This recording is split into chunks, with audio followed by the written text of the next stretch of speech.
Dalam beberapa tahun terakhir, ekonomi China telah terjun bebas, meninggalkan kehancuran di setiap sektor. Gelombang kebangkrutan telah menyapu seluruh negeri. Para pengusaha yang dulunya berjaya kini runtuh di bawah tumpukan utang. Banyak yang beralih ke media sosial untuk mencurahkan rasa sakit mereka, berbagi kisah-kisah mengerikan tentang kejatuhan, keputusasaan, dan pengabaian. Seorang Taipan real estate wanita bangkrut. Di platform China, video demi video menunjukkan pemilik bisnis yang hancur mengenang masa kejayaan dan kehancuran mereka saat ekonomi yang ambruk menghancurkan semua yang mereka bangun. Zhong Yuan, ketua sebuah perusahaan teknik di Jiangsu, mengungkapkan dalam salah satu video bahwa dia pernah bermitra dengan raksasa real estate Vanke pada tahun 2013, terlibat dalam hampir semua proyek lokalnya.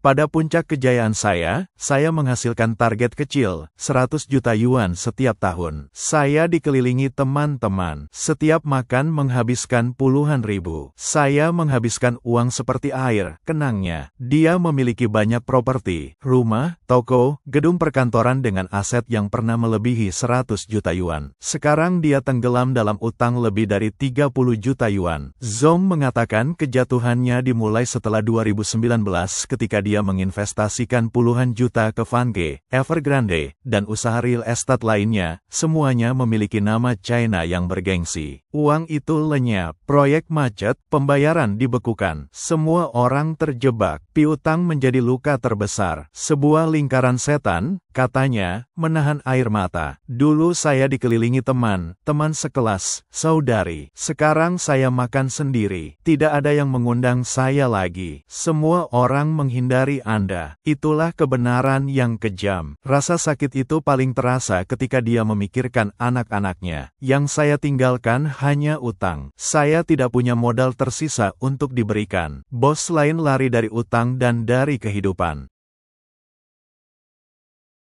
Pada tanggal 25 Mei, Lou Donglin, ketua perusahaan rekayasa dekorasi Donglin, muncul dalam video pengakuan. Dulunya seorang miliarder aset, kini terkubur di bawah lebih dari 20 juta yuan utang. Ia melarikan diri dari kampung halamannya hanya dengan jam tangan seharga 130.000 yuan dan mobil seharga 500.000 yuan. Saya lari, katanya. Saya hanya lari. 10 tahun yang lalu, Lou adalah bintang lokal yang sedang naik daun, mengelola perusahaan dengan puluhan juta output tahunan. Hari ini, dia kehilangan segalanya. Saya menjual semuanya dan tetap tidak bisa melunasi utang saya. Selama lebih dari 2 dekade, saya tidak pernah membayangkan hidup bisa sesulit ini. Saya tidak tahan tekanan dari bank, dari kreditor, dari orang tua saya yang menua. Saya tidak bisa terus seperti ini. Setelah kejatuhannya, dia tidak bisa makan, tidak bisa tidur, dan berkali-kali mempertimbangkan untuk mengakhiri hidupnya. Istri saya menyelamatkan saya setiap saat, katanya. Tapi rambut saya memutih dan rontok. Tubuh saya menyusut dari 170 kg menjadi hanya 140 kg.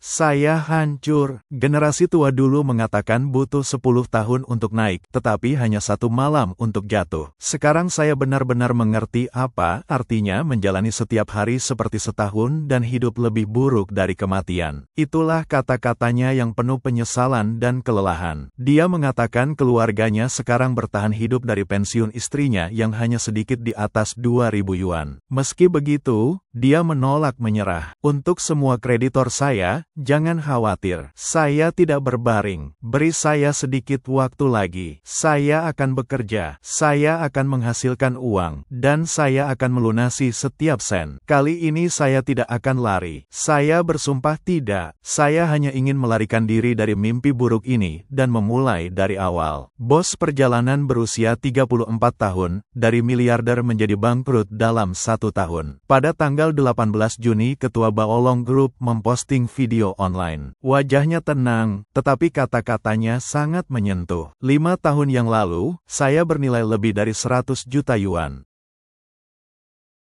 Hanya dalam 1 tahun, semuanya runtuh. Perusahaan bangkrut, ditutup, dan saya ditinggalkan dengan 100 juta yuan utang. Saya lahir pada tahun 1991. Saya berusia 34 tahun, dan 2024 adalah tahun tergelap dalam hidup saya. Perusahaan saya, Shandong Baolong Holding Group dan Sangki Baolong Energy Supply Chain, secara resmi mengajukan kebangkrutan pada bulan Juni. Saya menanggung semua kerugian teman-teman yang mempercayai saya, menghabiskan aset pribadi saya, dan tetap berakhir dengan utang lebih dari 100 juta. Dia menceritakan perjalanan kewirausahaannya selama 13 tahun. Dimulai dengan agen perjalanan, dia mengembangkannya menjadi jaringan nasional dengan lebih dari 300 toko. Lalu datanglah ekspansi buta, pabrik pencucian batu bara, pabrik coking, proyek pencampuran batu bara. Uang tunai habis, kekaisaran runtuh. Dulu saya adalah seorang pengusaha yang dihormati. Sekarang saya telah menjual setiap rumah mewah, setiap mobil mewah, setiap aset yang bisa saya cairkan, dan saya masih menghadapi ratusan tuntutan hukum. Pemilik restoran wanita, saya benar-benar tidak tahan lagi.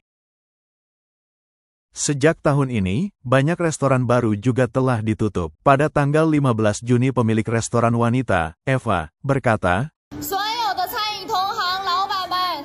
"Semua pemilik restoran, saya akan mundur dulu. Maaf, saya benar-benar tidak tahan. Ini tanggal 15 Juni tahun 2025, dan toko saya akan dialihkan besok." Dia mengatakan bahwa dia dulu seorang perawat dan beralih ke industri restoran. Dia tidak menyangka toko itu akan bangkrut setelah dibuka selama 3 bulan. Saat itu, saya membuka toko sapi jeroan ini di Hung secara impulsif. Ini adalah toko yang saya buka dengan kerja keras dan gaji beberapa tahun. Sekarang semuanya hancur. Banyak netizen yang memiliki restoran meninggalkan komentar di kolom komentar yang mengatakan, larangan itu memiliki efek langsung. Restoran kami telah turun dari sekitar 20 meja sehari menjadi hanya beberapa. Sekarang, saya akan memberitahu Anda, sebagai pemilik restoran 30 tahun, tahun ini dan tahun depan adalah titik terendah bagi industri restoran. Restoran lama berjuang, belum lagi para pemula yang tidak tahu apa-apa tentang bisnis restoran dan tidak mendengarkan omong kosong dari toko waralaba. Apakah Anda seorang pemula, orang lama, atau investor? Saya benar-benar merasa kasihan atas energi dan uang yang telah Anda investasikan. Saya tidak memprediksi apakah Anda akan gagal tahun ini. Saya tidak tahu, tapi paling tidak, tahun ini akan sangat sulit bagi Anda untuk menghasilkan uang di restoran fisik.